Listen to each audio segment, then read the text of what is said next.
As I walked down the streets of Andalusia, Spain on this hot Friday afternoon, I remember the last time I had been there. When I was a little boy, my father would tell me that the best way to earn the respect and love of the townspeople is to be amongst them. Although I was the king of Salem, I liked to spend most of my time wandering the quiet streets of the suburban land. While on my way to the town's main plaza, my eyes settled on a young boy sitting on a nearby bench reading some sort of book. Being an alchemist made it easy for me to observe people's thoughts and feelings. So just by looking at the young man, I could tell he was extremely disappointed, maybe even depressed. I decided to walk up and converse with him in order to be able to understand him better. During our discussion, I questioned him about various topics, including the book he was reading, which I've read myself and come to dislike. He also mentioned he was a shepherd that enjoyed traveling and meeting new people. By this point in time, I could tell he was starting to get annoyed and irritated with my constant questioning. However, convincing him wasn't as challenging as getting him to hold on to his personal legend. I told him the world's greatest lie, which is how humans have lost control over their own actions and let their own fates consume them. By now, he was even more irritated than before. The boy was still young and growing. However, he had a dream that had to be accomplished, and I took it upon myself to guide him towards it. By understanding his personality, I knew if I offered him 1/10 of his flocks, he would have accepted. And in return, I told him I will help find his treasure. At first, he didn't believe that either of us were capable of achieving success at such a task. To prove him wrong, I leaned over and grabbed a wooden stick and began to draw in the sand. And I instantly knew he was surprised after seeing the names of his parents and the merchant's daughter I engraved. I was preparing his spirit and his will because there is only one great truth on this planet. Whoever you are or whatever it is you really want to do, that desire originates from the soul and soon becomes your mission. I simply wanted the sheep because I enjoyed traveling. I told him if he wanted to recognize his personal legend, to meet me at this exact place at noon the following day. I realized it was time to head home, knowing the sun was starting to set and my legs beginning to ache. The next day, the wind picked up heavily.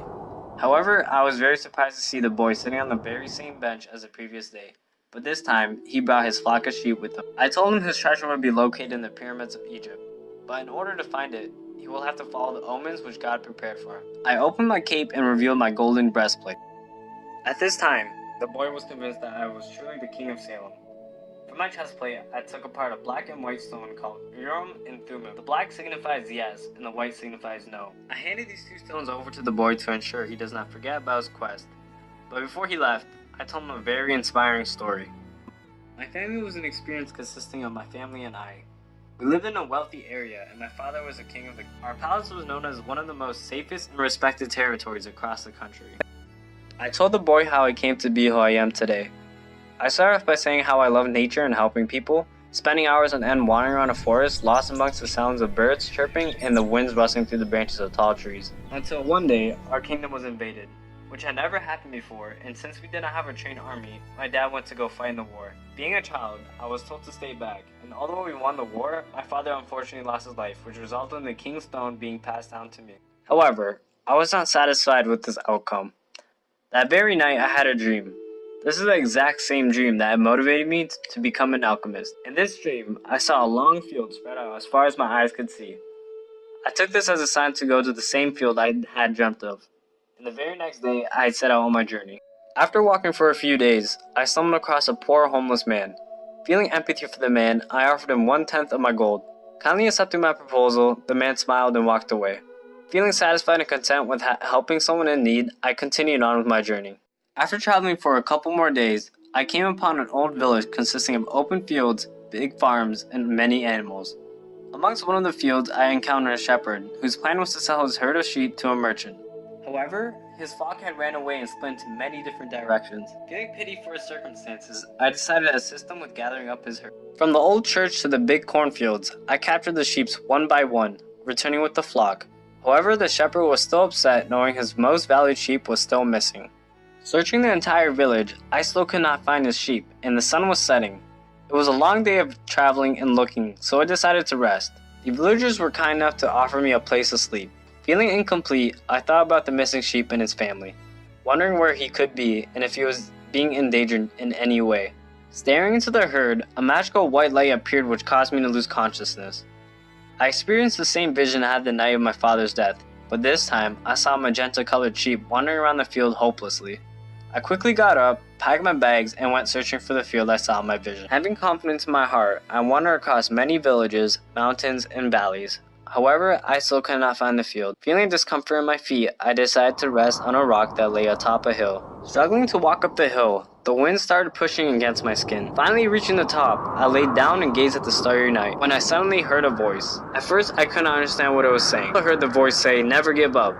And as soon as I realized, it was the wind that was talking to me. Sitting up from the rock I was laying upon, I looked at my surroundings. Noticing a field not too far away, I decided to walk over to it, until I realized it was the same field I saw in my dreams. And in the middle of the tall green grass, there was a sheep. However, something was wrong. The sheep was acting very strange. It looked hurt and wouldn't stop its constant wailing. Slowly walking towards the sheep, I couldn't understand what it was doing or why it was doing it. Once again, the wind picked up and I could feel the breeze growing stronger around me. When the voice spoke again, this time, it asked me to help the sheep by transforming myself into one. I didn't know how to do so and didn't believe that I could, which is when the voice spoke again, telling me that I must believe in myself. I shut my eyes tightly, focusing on the task at hand.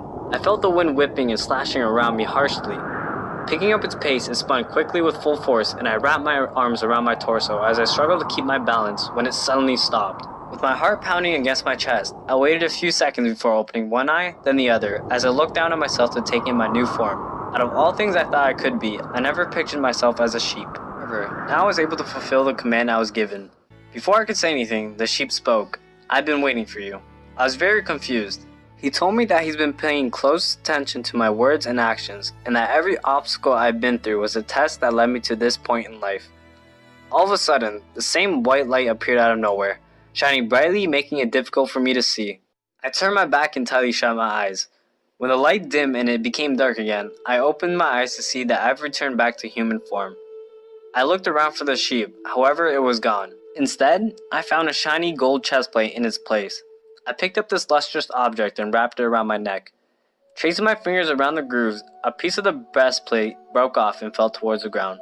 And I picked it up to place it back into the chestplate, but it wouldn't fit. Closely looking at it, I realized it wasn't the same as the rest of the gold plate. It was a black stone. Holding onto the rock, I decided to return to the shepherd. Through many hours of traveling, I finally reached the village. Walking up to the barn, I realized that I was locked off and nobody was inside. But I saw a piece of paper off to the side of the door. As I skimmed through the lines, it brought a smile to my face because it was a letter from the shepherd I helped during my journey. He was writing to thank me for gathering up his sheep because it allowed him to fulfill his dream of buying a house for his family to live in. I came to the conclusion that a dream becomes a goal when action is taken toward its achievement. This is the story I told a young boy, hoping he will learn something from it and carry the message with him throughout his journey.